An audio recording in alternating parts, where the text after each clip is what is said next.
listening to 5th grade and the cosmic explosion of knowledge. Amazing information and facts that will make your brain explode.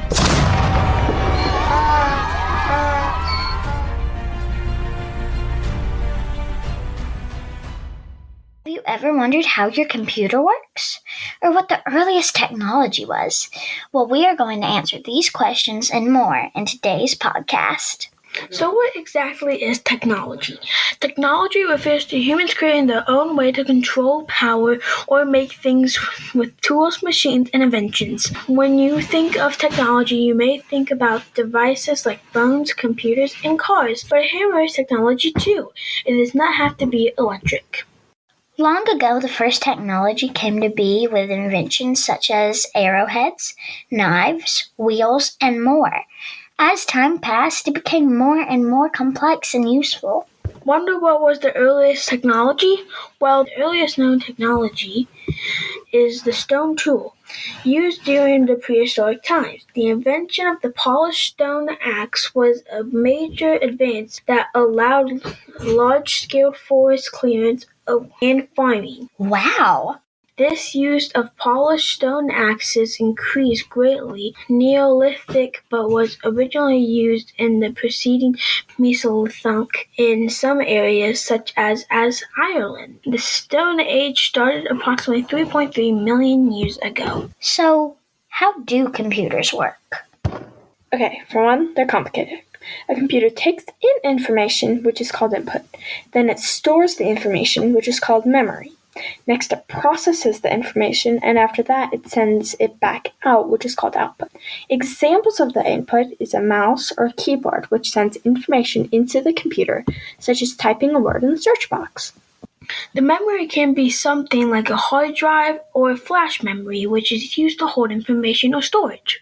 When a computer processes information, it uses a little microchip. Ever wondered why your computer whooshes as if a fan is inside? Well, there is. This fan cools the tiny microchip, which gets really hot, and the harder it works. An example of output is your screen or a printer booth, of which takes the information and uses it to perform an action like showing results for watercolor paint for sale. Yep, you were right. Pretty complicated. Well, to make it a little easier, say you click on the search box and type pot pie recipes. By clicking on the search box and typing, you are giving the computer the input it needs to give you the right information. When your screen pops up with recipes, it is giving you output. If you download the recipe, you are using the computer's memory. If you print it, you are getting more output. That makes more sense. So, basically, it's all about information, whether it goes in or out? Yeah, one cool thing is about its pictures. I mean, when you think of a photo, you think of a whole copy of something real, like, say, a sunset. Yeah. But in truth, it is a bunch of tiny little squares of color which create the whole look. The computer orders the tiny little squares with a number, in which it orders to create the image. So taking a picture is like a super fast color by number. If you want to flip the image, the computer simply reverses the numbers order to reverse the picture. If you want to make it brighter, the computer brightens each individual pixel to make the image brighter. Each change you make from cropping to flipping your picture is just an adjustment with numbers and tiny pixels. Oh my, I had no idea pictures were so complex. This was a short history of technology. It has explained how technology came to be and what it is today. Lichen are two different organisms that work together to help each other survive. Lichens are slow-growing, leafy organisms. What is a lichen? Lichens are two different organisms, algae and fungi. They work together to help each other live. To reproduce, some lichens can produce a large number of small, short-lived spores. Here is a story about how lichen form. Once upon a time, there was a fungus named Freddy. He lived alone as a builder and protector, but he could not sustain life very well because he could not make his own food. Far away, there there lived someone named Alice Algae, who was great at making food. Her problem was that she could not build a home or protect herself from the world. One day, the two met and took a liking to each other. When they had a child, they named it Lichen. So, after forming a symbiotic relationship, they lived happily ever after. Did you know that there are more than 13,000 types of lichens all over the world? There are roughly about 3,600 lichens in North America, and those are just ones we know about. New discoveries are made every year. Lichens are slow growing. The algae does photosynthesis for them to get food, while the fungi provides protection from the environment and water. This is called a symbiotic relationship. Lichens grow slowly and can get nutrients from dust and rainwater. They get high levels of nitrogen from bird droppings. Some grow so slowly that they only grow up to a couple millimeters a year. That means most of the lichens you see are hundreds of years old. Fun fact! Some lichens can help weathering move along by making an acid that breaks down surfaces to form dirt. Lichens grow on a large variety of surfaces, some tree bark to rock, and even on the ground. But the funniest one are the ones that roll around like teeny tiny lichen tumbleweeds. Finding where they grow is important for identifying them. Other things to look for are their color, growth shape, and texture. Did you know the various bodies of a lichen are called thallus? There are three main thallus shapes, which are fruticose, crustose, and foliose. Fruticose lichens are hairy, stringy, and sometimes even cup-like. Crustose are crusty and thin. Lastly, folioses are leafy, largely spread and mostly growing substrates.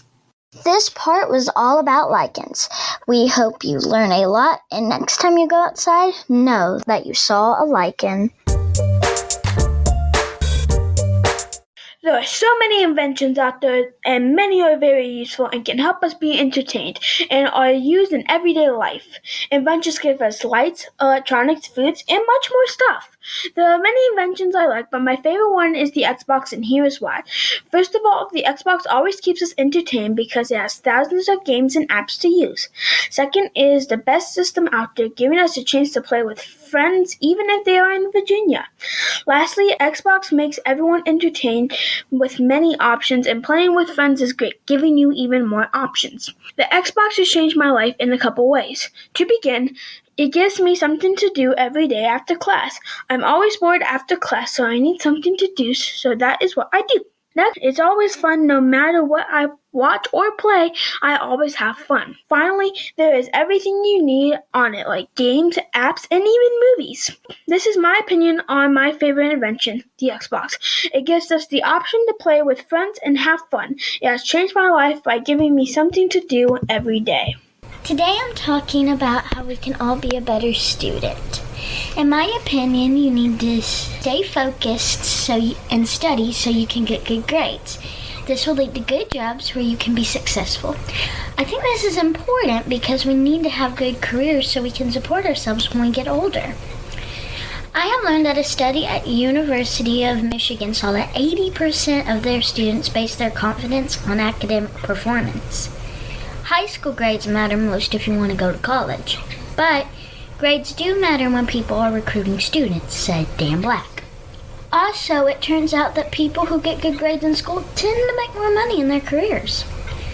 I think that academic performance is very important because it gives us confidence and ready for another year of school and ready for our future careers. You should do your best to stay in school every day because if you don't, you'll miss important things and risk falling behind. Also, if you can, you need to sit in the front row so you can be closer to the teacher and be more engaged in what they're talking about. This will help you remember more. Also, you need to take notes when your teacher gives you important information. This can help you remember it too. You just heard about how you can be a better student. We talked about why school is important and ways to do better. Thank you for listening. You may know Dolly Parton as a famous country singer or the woman who created Dollywood, but she is known for many more things too. She created the infamous Imagination Library, which sends books to kids all over the world. She's donated money to help stop wildfires, create the COVID-19 vaccine, and so much more. Dolly Parton is my hero because she helps people all over the world and donates to very important causes. One of my favorite things she did was create the Imagination Library. Reading and libraries stand very close to my heart. The fact that she is helping millions of kids learn to read is very heartwarming to me. Another thing I love about Dolly is she continues to do good throughout the world every day. She's an inspirational person. From her quote, "The way I see it, if you want a rainbow, you gotta put up with the rain," and from what she does. Dolly keeps fighting for a better world. I love that about her. Overall, Dolly Parton is an awesome country singer, owner of the Imagination Library, famous businesswoman, and the amazing person I looked up to. She has changed the world for the better. Remember to hit the subscribe button. Like this podcast. And we'll give you a round of applause.